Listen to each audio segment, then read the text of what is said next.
alaykum aziz bolajonlar. Sizlar bilan ona tili darsimizni boshlaymiz.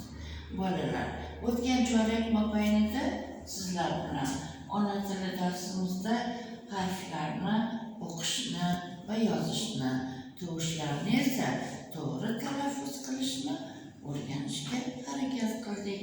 Demak, yana takrorlab o'tamiz.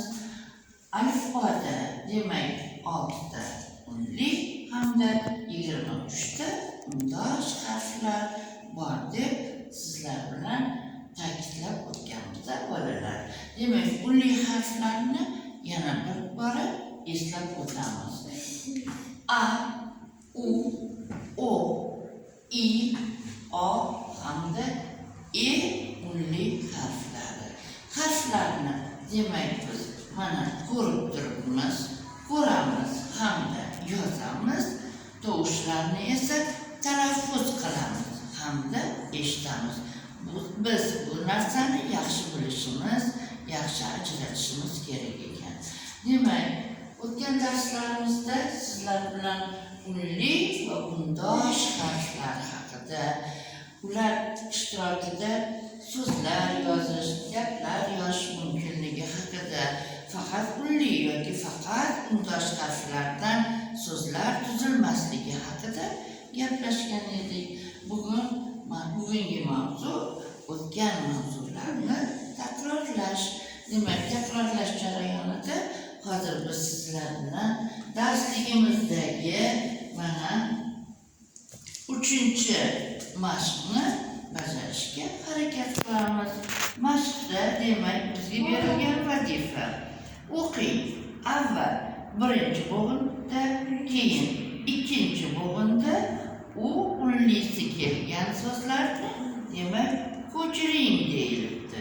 Demak, vazifa bir nechta so'zlar berilgan. Bu so'zlarda u unli harfi ishtirok etgan. Biz esa avval birinchi bo'g'inda kelgan u unli harfi kelgan so'zlarni, so'ngra esa ikkinchi bo'g'inda u unli harfi ishtirok etgan so'zlarni ko'chirishimiz kerak ekan. So'zlarni o'qiyman. Bu loq, ku mush, bu zoq, tovus, kakku, tuman, hovuz. Demak, kitobga mashqqa diqqat bilan e'tibor bering. Mana so'zlarni ko'rib turibsiz. So'zlarni o'qidim.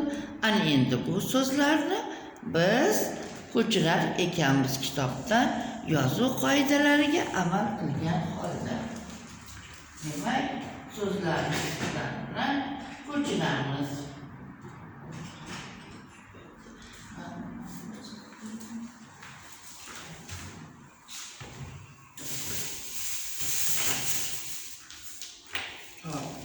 Birinchi so'zni o'qiyman. Bu loq so'ziga diqqat qiling. Demak, u unli harfi birinchi bo'g'inda kelgan. Demak, buloq so'zini demak mana birinchi bo'g'inda kelgan. Mana birinchi so'z qilib tanlab oldik. Buloq. Qani keyingi so'zni o'qiymiz. Bu zoq. Bu yerda ham buzoq so'zida ham u unli harfi birinchi bo'g'inda turibdi. Buzoq. Buni ham birinchi ustunga yozdim. Keyingisi tovus. Bolalar, bu so'zni birinchi ustunga yozamanmi? Yo'q, albatta. Chunki bu so'zda u tovushi, u harfi ikkinchi bo'g'inda turibdi. Kakku.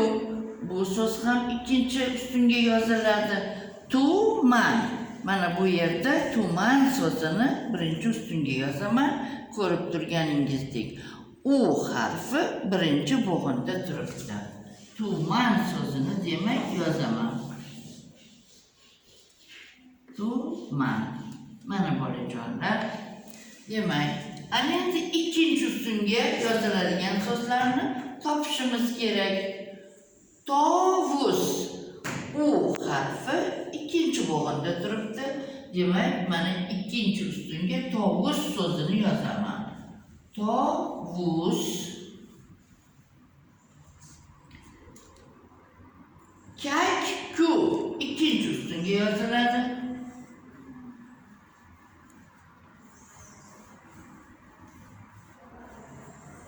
Albatta yozuv qoidalariga amal qilib yozamiz bolajonlar. Hamda hovuz so'zlari mana bu yerda ham u harfi ikkinchi bo'g'inda turibdi, demak ikkinchi ustunga yoziladi. Hovuz. Bolajonlar, mana mashqni to'g'ri bajardik. So'zlarni birinchi hamda ikkinchi ustunga ajratib oldik. Mana endi u harflarining tagiga chizamiz. U unli harflarni tagiga chizdik. Bolajonlar, mana bugungi darsimizni shu bilan yakunlaymiz. Uyga vazifa mana shu mashqni demak daftaringizga chizib, yozuv qoidalariga amal qilgan holda ko'chiring.